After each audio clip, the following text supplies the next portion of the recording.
parang hindi nga maganda yung nangyari na tayo na dati buo, ngayon nagkaroon ng hidwaan, at sana makayos natin yun. Hopefully, we can come out as a better organization after this meeting. So, yun nga, nagpapasalamat ako at kaya yun nandito.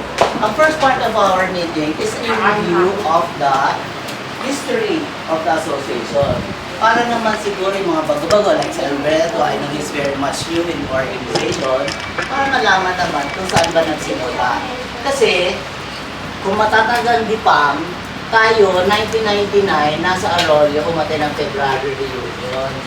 Tapos, after a few months, may tumawag sa akin, Manny, alika, mag-meeting tayo para naman sa reunion natin. Sabi ko, hindi ba tapos na yung reunion?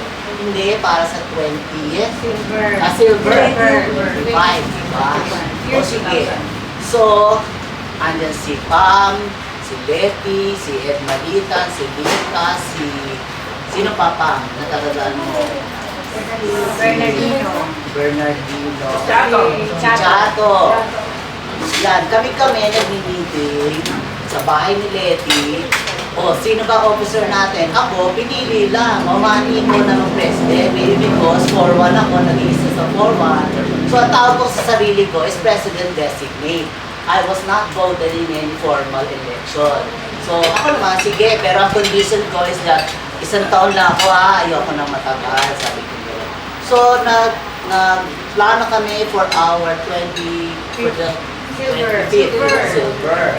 Nagawa naman yun, nangyari yun, doon sa natin ginawa sa YMCA. YMCA.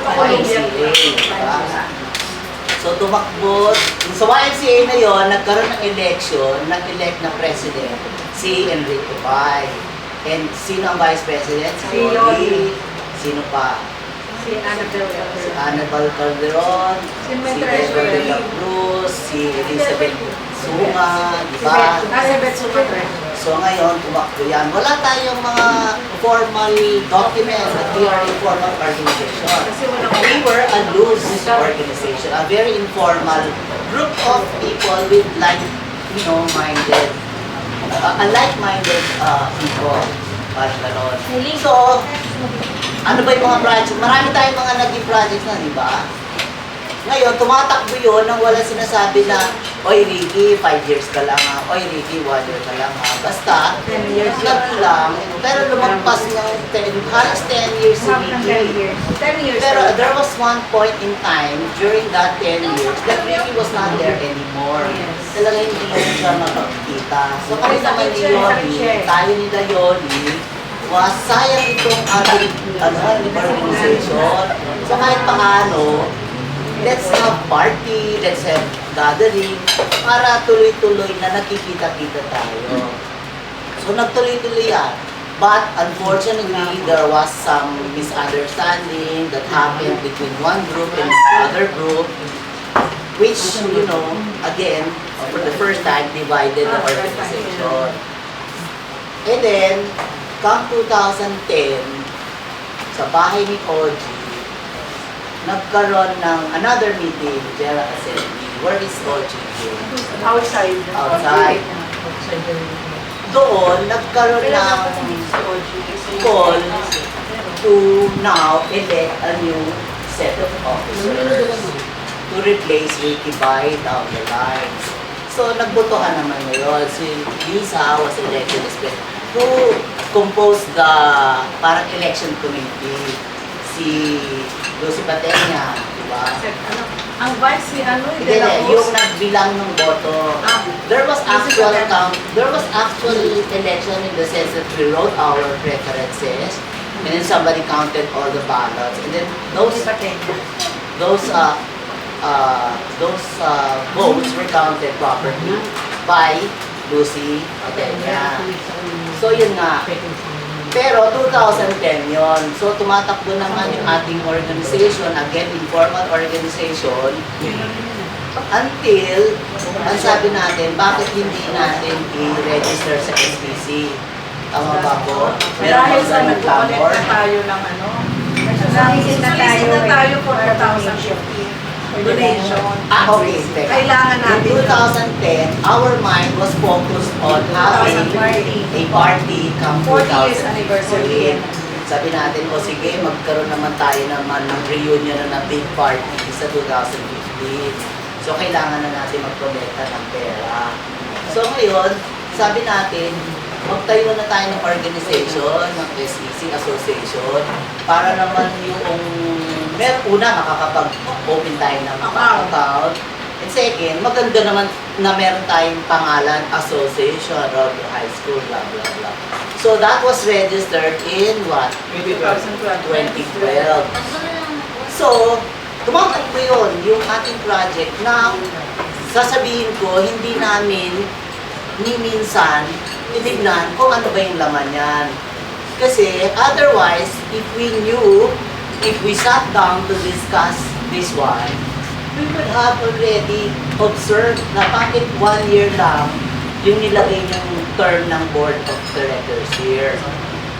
Kung ang ating gusto ba noon maupo tayo ng matagal, siyempre, doon pa lang sa bago mo pala isubmit to sa SEC, siguro inamit na natin. So, yung draft we were talking about the draft. Kaso nga, hindi tayo umupo ng isang buo to discuss the draft. Kasi si Lisa, paano ba ito ni-register sa SEC? Si Noemi was... Asienza. Noemi Asienza, wala si Noemi dito. Lisa, pakikwento mo naman kung paano ni-register ito ni Noemi Asienza. Pumunta kami ni Esther sa office. Punta kami sa office ng law office na pinagtatrabuhan ni Noemi. Sa malapit sa SEC yun. Sa Ortigas. So, kasama ko si Esther. So si Esther ang nagbigay niya kay Noemi. Tapos sabi ni Noemi, iwanan mo na ako ng mahal. Okay, Esther, saan mo kinuha yung draft? Binibili Yan sa binili namin na. Ganyan na yan. So, Binili yan. buo na ito. Oo na yan. Pangalan na lang ang lalakad. So, sino yung okay, so again, paano tuloy Lisa? Paano?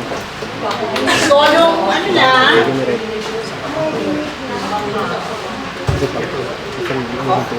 nung Pumunta kayo kay Noemi. medyo tumagal, kasi medyo nagkaroon ng konting mga corrections, clarifications. Same year, lumabas naman, which is October. Siguro mga 3 to 4 months din. So, officially, we are registered as an organization in October 2012.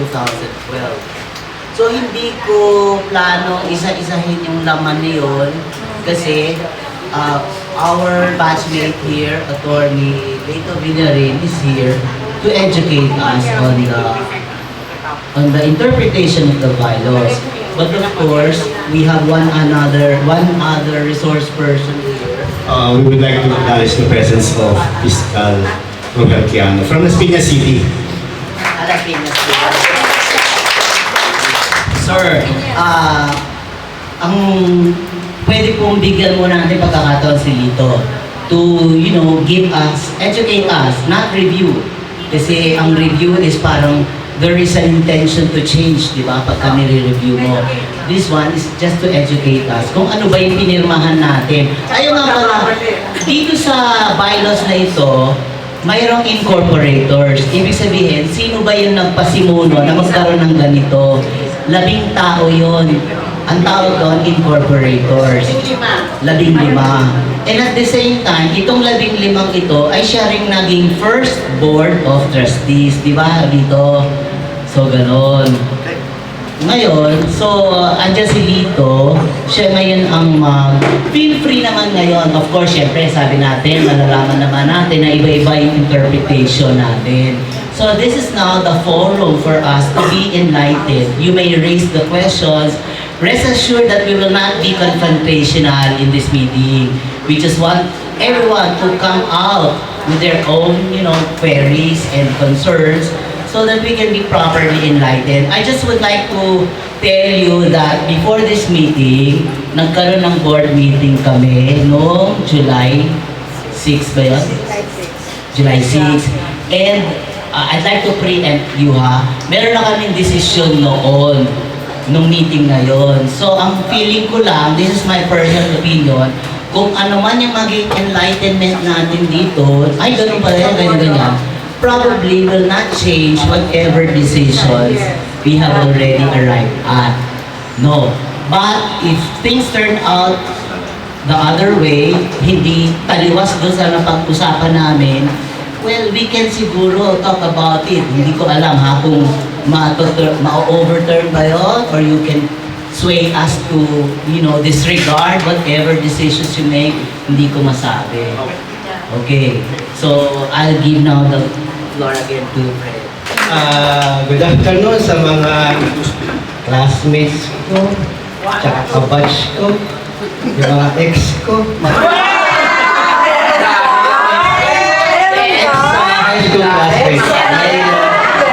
Mga ex na Hindi na akong gamit ng mic. Good afternoon. My full name is Angelito Villari. Ang nickname ko nung high school is Angel. Section 4 kami, Section 4A, sorry, 4A kami. Kaklase kami nila Manuduka. I'm sorry, Jojo Nero. And then si Miss Teta Adobo, tatandaan ko na. Hindi ako halos laging umaten kasi I feel na, well, pagka may time talagang atin. But now, I feel it's my responsibility to share my insights, my knowledge, legal knowledge, as a lawyer. So, explain ko lang para naman na may konting background. I'm a practicing lawyer for the past 20 years. More than 20 years na ako nagpa-practice ng law. I used to be connected with San Miguel Corporation.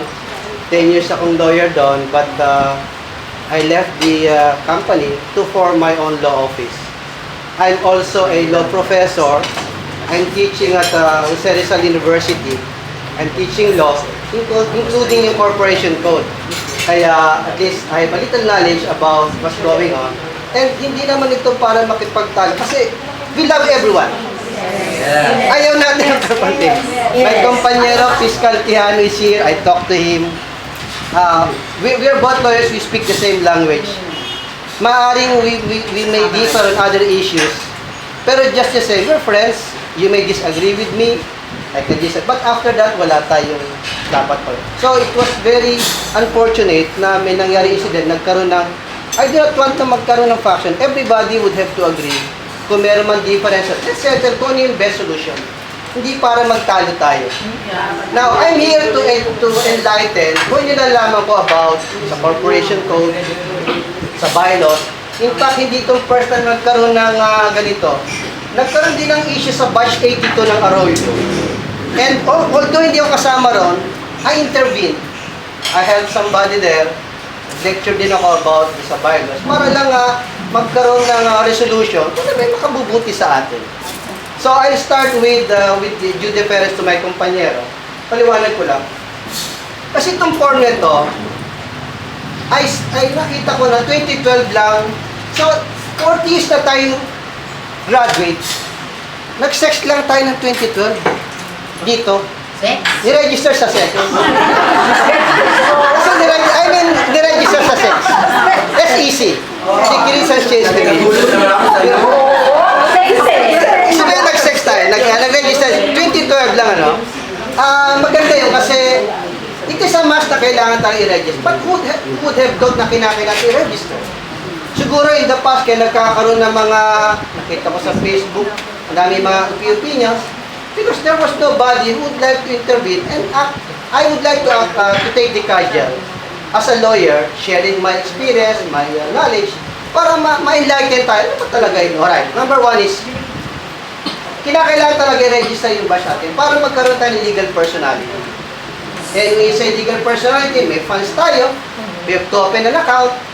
Otherwise, we're just a group of people. Wala kung hindi tayo registered as an association. So, salamat tayo sa mga office na niregister ito. And of course, probably they were not assisted by a lawyer. Kaya syempre, may form kasi sa SEC. Ito yun eh. Standard form ito ng SEC. Bakit ba may mga... Pag binili mo ito kasama sa binayaran nyo eh. Yes. Why do we have to buy this? Pwede tayo gumawa sa sarili kasi pag ito, approve ka agad ng SEC. Kasi sa kanila galing yung form. But you're always free to amend, reveal. Pero, Pwede yan, at any time pwede kung yan. halimbawa binili mo yan ng ganyan na Approve ka agad yan, pero sir. gusto mong baguhin. Yes. Like yung sinasabi ko, kung nalaman natin na bakit 1 year lang ito Yes. at gusto natin gawin kagad 5 years, pwede natin yan baguhin. Pwedeng gumawa ka ng sarili mong bylaws na hindi ito gagamitin mo. Kasi meron namang perform talaga sa corporation code, you can have your own bylaws. Kaya lang, ang disadvantage no, is ang SEC, riribihin pa nila. Whereas kung form nila bibili mo, 200, 400 lang ito, approved na yan. Kasi galing sa kalem mo. Anyway, hindi naman to na fix eh. Pwede mong i-amend dyan at any time. But may process. May process sa amendment ng bylaws, approval ng majority of the members, initiated by the majority of the board. Ganun yung process for the amendment. Talagang kasi baby, ngayon pala tayo nag-umpisa eh. So ito, this is good. Wala nang problema dito eh. We just have to know what are the details. Ano ba yung nakalagay dito? Hindi kasi natin alam. Alright. So second is, since na-register in 2012, so under kasi sa provision ng bylaws, at sa corporation code din, kasi pinanggalingan naman ito sa corporation code din.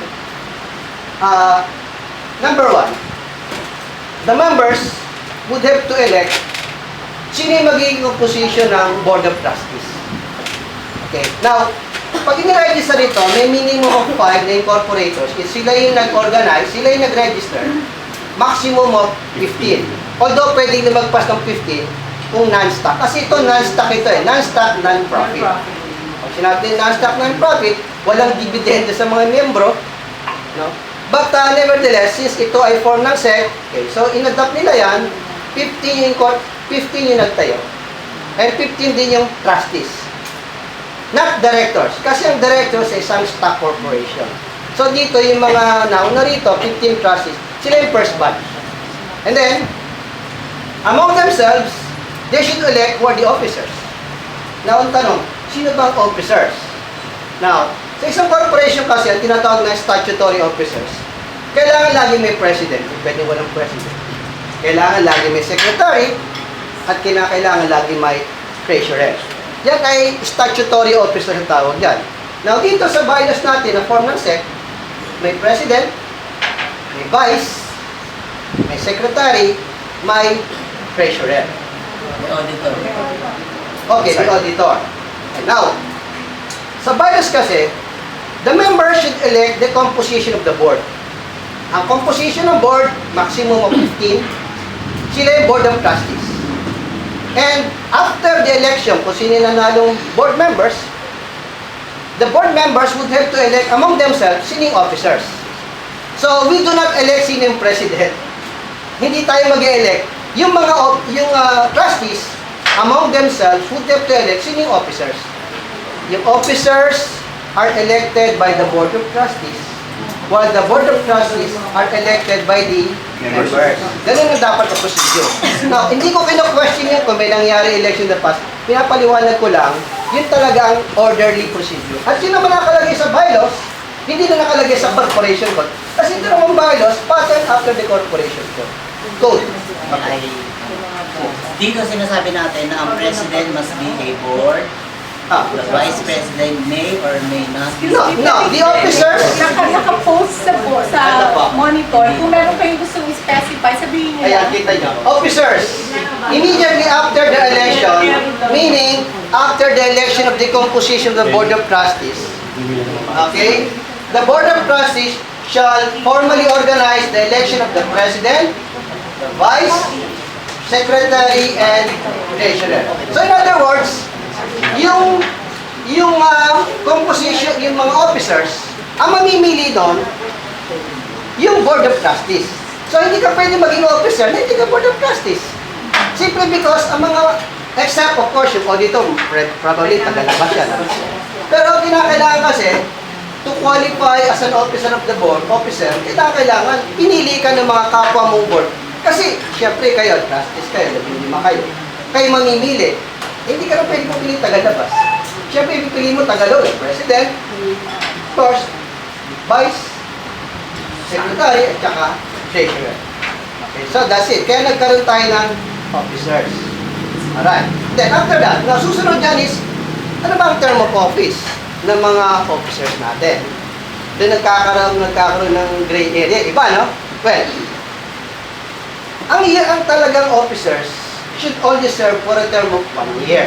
When you say officer, sino yan? Yan yung president, vice, secretary, including, of course, the board of trustees, as well as the officers, should serve only for a term of 1 year. But, may tinatawag na holdover provisions. Teka, 1 year from when? After their election.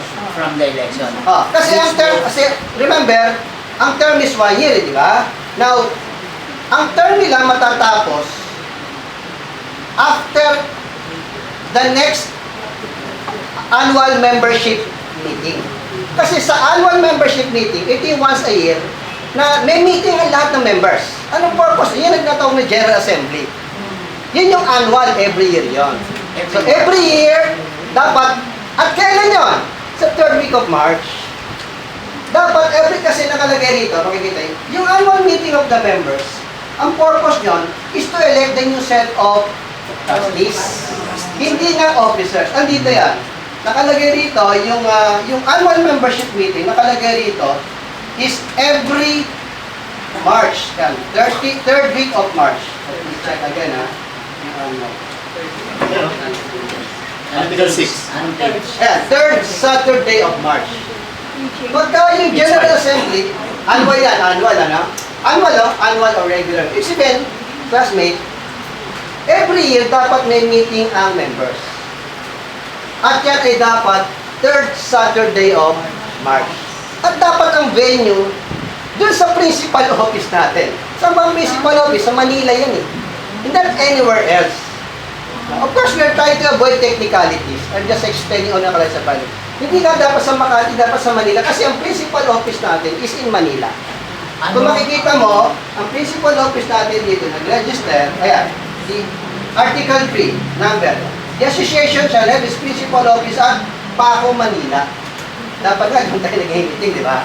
But we're not questioning yun. Kasi, pero yung talaga nakalagay sa bylaws. Dapat ang annual meeting natin gagawin sa Paco. Of course, kaya nga merong, pwede may amend yan in the future. Next meeting natin sa Hong Kong na lang.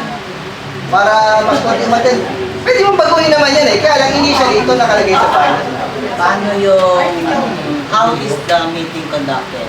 Before and after? Ito regular na talaga to eh.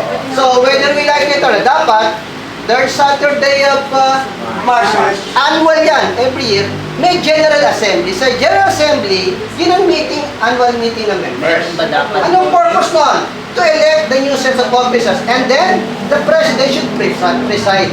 Ano gagawin ng Presidente? Meron siyang report. Kasubmit niya yung audited financial statement. Ano ba yung activities? Dapat gano'n ang usual. Meron bang notice of meeting? Well, dapat magkailang, since provided sa bylaws yan, ang notice is just a formality. Kasi nakalagay na sa bylaws yan eh. Whether you like it or not, dapat meron na. But it is incumbent upon the Secretary to remind us, meron tayong annual meeting of members every 3rd Saturday, which we did not do, di ba? Okay, now, question is, paano yung lumagpas na yung term? Okay. Now, tinatawag namin holdover principle. Ibig sabihin nun, until such time na meron new sets of trustees. The incumbent trustees, of course, including the officers, dahil sila naman ay trustees din, should remain in office under the holdover provision until their successors have been duly elected and qualified. So, nakalagay dito yan, yung term of office ng nakalagay yung specifically. You may ask questions anytime. Ayan. Term, Section 4, Article 1. Okay, yung last part, ayan. Section 4. The members of the Board of Trustees shall serve for a period of 1 year. And, hindi lang 1 year. And, until their successors are duly elected and qualified. Ibig sabihin, kung lumagpas ka ng 1 year, dapat tapos lang ang term mo, di ba? But since hindi naman tayo nagkaroon ng election, probably we're not aware. Kasi nga, there was no one who guided us. So, nangyari yan, yung tatawag na holdover. Until such time na merong papalit sa grupong ito, you continue. Kaya nga yung plano nung narinig ko na Kasi nagkaroon nga ng we want to resign. Why would you resign? Tapos na term mo. Yeah, let's not talk about that. Sakali lang. I'm sorry. May tanong lang ako. Kasi we were registered in 2012. Yung 1 year na yon will... Next year, sa 2013. 13 March of 2013. Which means April 2013, hold over kami. Hanggat wala pang umapalit sa iyo. Kaya nga, it is now, mangyayari niya ganito. Para, say, panyara. I'd like to intervene. Say, panyara. Ba, fiscal kihano. Article is stated in section 3, fiscal year. The fiscal year of the association shall be from January 1st to December 31 of each year. I'm referring to the holdover capacity. And I think the holdover capacity pertains only to the next General Assembly on the third Saturday of March again. That's only the holdover capacity. But then, nagkaroon ng faction na ganyan, umabot ng 2 years, 3 years na ganyan, it will not be considered as holdover capacity. Tama ko ba yung intindi ko? Illegal na sila. Ganito. Sandali lang. Thank you, panyara. Thank you. Ang intindi ko sa sinasabi ni Fiscal, ang fiscal year January, December, naging holdover ka lang January to March. Tama ba yun? Until sa General Assembly and the election of Board of Trustees and the election of officer. That's only pertains to the holdover capacity. Oo nga po. Kailan kami naging holdover? Ang pinapaliwanag ni Fiscal, until December lang daw, after that, wala na. Of course, I respect the opinion ni Fiscal, That's why I'm sharing what he's saying. Now, I have a different... Sorry. So you mean to say, ang holdover capacity is only a 1-year period. Until such time that the In the event Board of Trustees na wala and pang election new officers set of will- directors after a 1-year period, then it's a no hold order already.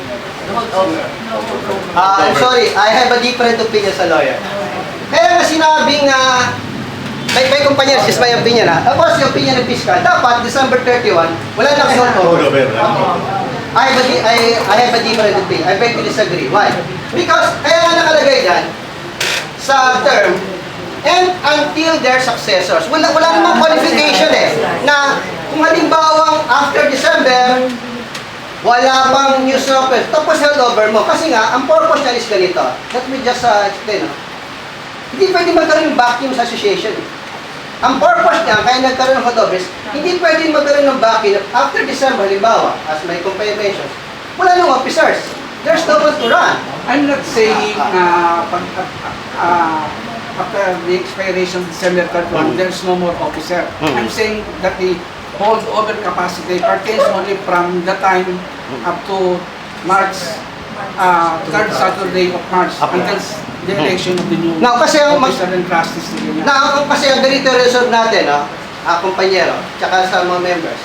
Kasi since natapos yung December 31, according to Fiscal, wala na holdover capacity. In the meantime, There is still a holdover capacity up to the third Saturday of okay, March. so Until the agreeable election. tayo, si Panyero also agrees na may holdover until March, until March of the succeeding year. Succeeding year.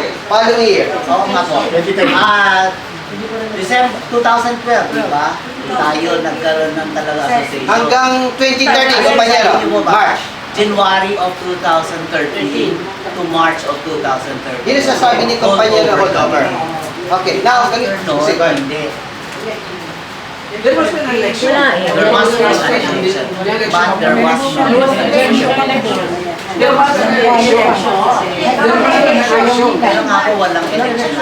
Kaya, that's Panyero, that's what, Panyero, that's what we're trying to resolve here. Kasi, Wala kasi, gusto na actually matagal na namin gusto Ang naging problema namin, walang maliit. Tingnan mo ngayon, puro kami all decline, lahat ng decline. ang Panyero nangyari, after nung 2030 na, nobody minded about the term kasi wala kang gusto tumakbo. Kaya nangyari yan talagang, ngayon lang uli nagkaroon ng nabuksan, na, teka muna, ay wala tayong official hanggang kailan. At saka, Panyero, this time lang na nireview yung bylaws. Kasi in the past, nobody cared eh. Kasi di nga, nobody, well, walang lawyer na nakialam. Ngayon nga lang tayo nakikialam dito para ma-resolve natin yung issue once and for all. Lang, ang purpose natin dito is, ano ba yung solution natin? Kasi ganito,